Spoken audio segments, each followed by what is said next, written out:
Race 3, A Fleet duking it out. Anton's first. Looks like Max is going to round fourth. Here comes Taylor right over there. Taylor should press, accelerate. The reason is because we had just seen Anton on a huge lefty, so pressing into that lefty and getting to it. Taylor fine. Max is round fourth. Taylor fifth. Good job. For Chris, it's just about doing wheelies and over trimming. When it gets light, he sits way back and pulls his main too hard. But Chris is just on a monster lefty that's going to collapse. Yeah, he's going too high. Taylor's going to round sixth, actually.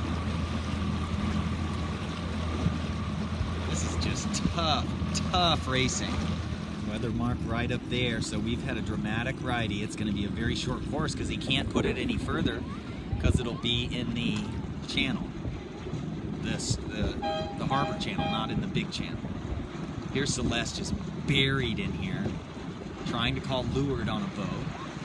And she just might actually pull this off. She actually just said lured, and I can see that boat staying clear. Now, she can't be seen by the race committee boat right now, so she should actually start to move forward. Oh, never mind. Now she should scull down hard and go. That green boat just really messed her up. Oh, darn. Okay. That's not going to be as good as the last race. That's okay. Sometimes that happens. Now, don't fix your watch right now. She's a little over trimmed. She should ease. See how tight the main is? Now that she's in all this bad air, you actually have to trim looser. 1 inch, 2 inches looser to give your sail more flow. But look at that speed. Okay, we'll see if she can come back from here. If I was her, I'd be looking to do a tack very soon. If I could get behind 8140 without having to turn downwind too much, I would be tacking. Yep, perfect. Okay, now she goes. Now she's going to have more clear wind. Her Traveler's still a little sticky. Got to figure out how to make that Traveler work. We're probably going to have to replace the line. You can see how our Traveler's stuck in the middle. Now she might want to tack back again, but it's hard to say. We talked about this, folks. Look at the C2s right here in no wind. People standing up. And then look at Celeste right there in about an 8-knot puff, 7-knot puff. Oh, she parked it.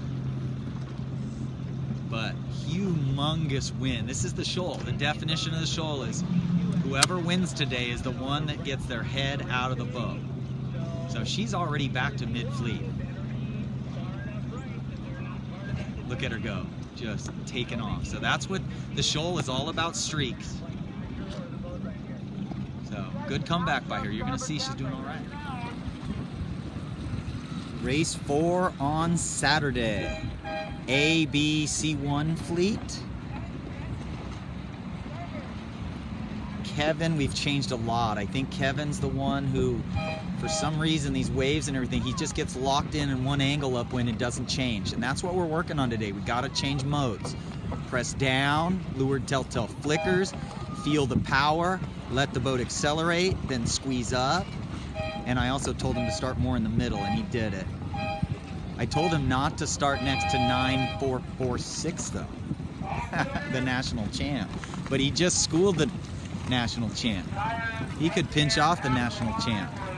Max Olson, dude. Now Max should be pressing and accelerating because the next shift is a port tack header. I mean a port tack lift.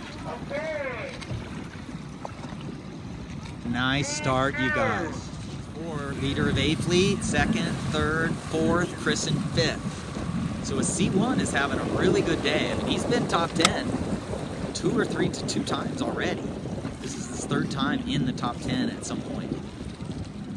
There's Max in seventh, Kevin in eighth. So Kevin is doing great here. Taylor's just a little far back. I think Taylor is going to come back here, 9559. Okay, good job, you guys. First in C2, race 4, second, third, fourth, fifth, sixth, 7, 8, 9. Just having a hard time on this starboard ley line. Okay, we got attack now. Now. Okay, these boats are all gonna make the mark. See those ones right there on starboard? They're all making it, and you went another 15 seconds past them on port tack. So that was a big mistake. See this? Look at this, 9443. You went behind him 15 or 20 seconds ago, and he's actually making the mark. Okay, you played it safe, but it was just too much distance sail. You can just see the difference in an A-Fleet boat, the motion. So watch your boat going through the water and watch the leaders of the A-Fleet. See how the boat maintains motion all the time. That makes more flow over the leeboard and more wind in the sails. If you look at Chris here, he just looks like he's going a little too slow. He's sitting too far back. Doing great though. I mean, he's about 5th. But again, you can see the boat doesn't have a lot of motion to it. It's a little bit too tight on the wind. Here comes Max, eating people alive. Max is, oh, there's Kevin out on the right. So Chris, Kevin, and Max all right here in the top 6. Here's Taylor right here, also in the top 10. Okay, we'll see what happens.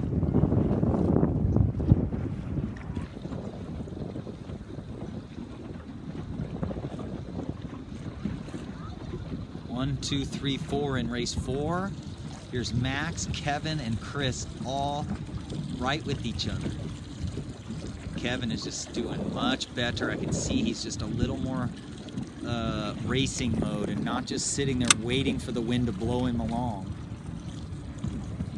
See that? Little puff, calm. He's back to his good ways. Now, Max is over here out of phase. Max is over here. Look at Asher's header right here. I mean, this is all going to the right, so Max is going to be just fine. Kevin is probably going to come out just great. I mean, you got the buoy here. So what Kevin does is he stays on this lift. I would have stayed a little longer. Just to give the wind a chance to shift to the left, but that's okay. Maddie, she's done pretty well. There's Max gonna round 5th. Chris 6, 7, 8. Here's Maddie on a lefty. This is the best. Remember what we saw Asher doing? He was headed way over there. Now look at her. So she's in phase. She has just romped it. People that she rounded the gate with are behind me a minute. See what's making this hard? You see the current on this pole. You can see that water just moving. There we go. Chris comes around in 7th, 8th. Maddie's gonna be 9, 10, 11. She was about 20th at the first windward, and she has some really good people behind her. And the C2s are somewhere right in this group, so I think Celeste is doing okay. What I would do if I was Celeste is I would look at these guys and see that they're actually moving quite well in the A-Fleet. So downwind. So I would just get myself like she's doing. I would just get myself in a good body position. And some of these are A and B fleeters right in here. I mean, in the first fleet, not A and B fleeters, but so she must be doing well. Okay, now she's gonna start moving. And then she's got to get on the lifted tack. If we look up here, it looks like port tack is staying lifted. These boats look like they have a good port tack angle. This starboard tacker, not a good starboard tack angle. So she just needs to figure out what's tack's lifted. Here comes first in A-Fleet, race 4. 9403 is second. Then you're gonna have 9504 in there on starboard. 7528 looks lifted here. He's a C2. He's not in this race. 7528 is in a different race. Then Asher did well on the run. Then you got Max in 5th. Kevin in 6th. And Chris around in 8th. This is pretty impressive.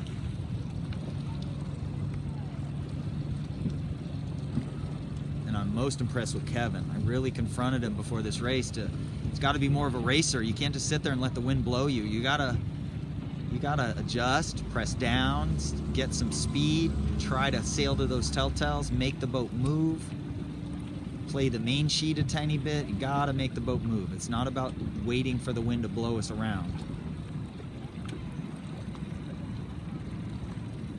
Nice. Max got a 5th. Kevin here 6th. And then we have 7th right here. And then here comes Maddie. Just sailing away from the pack. Chris has got something wrong here. Sitting too far back. Sail looks perfect now. It was a little bit too tight just until a few seconds ago. Oh, Maddie's sailing so good. I see her just playing the main sheet a little. Chris is going better. Sitting better now. Still doing a wheelie though. If you look at his bow, it's about you want that knuckle in the water right now. You want that knuckle, you can't see it, but you got to get that bow down. The rib on the bottom needs to be digging into the water.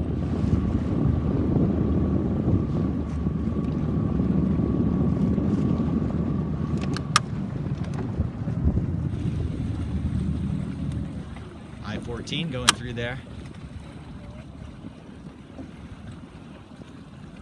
Race 5 on Saturday, big puff. It's been a drifter for the last 10 minutes. Look at the flag over there. That red flag is just way to the right. Here's Chris, Taylor, and Maddie. Kevin, right next to the national champ again. Maddie, Maddie, Maddie. Taylor. Now she should be pressing, not pinching right now. Rolling the boats to leeward and just letting the 2 guys to the right go, not worrying about it. But Chris is even in bad air and he's still in the upper half of the fleet. Maddie should press. Next shift is likely a lefty. But actually, that's not the case. She should let go of her tiller and let herself come towards these guys.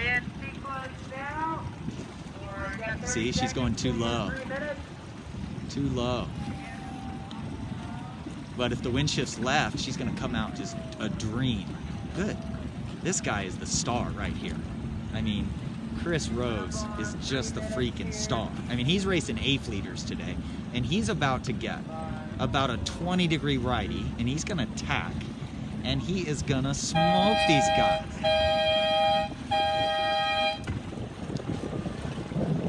Not a 20-degree righty, but it is a lot of wind. Now he should click the main in and point up higher.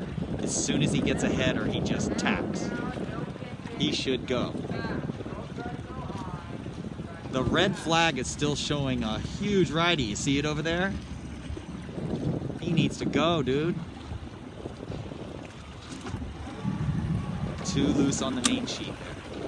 Again, we're working with that on a couple people. Is when the wind is strong, we need it tight. When the wind is light, we need the main looser. See, right now it's lighter than it was, yet he's pulling the main tighter. That's backwards.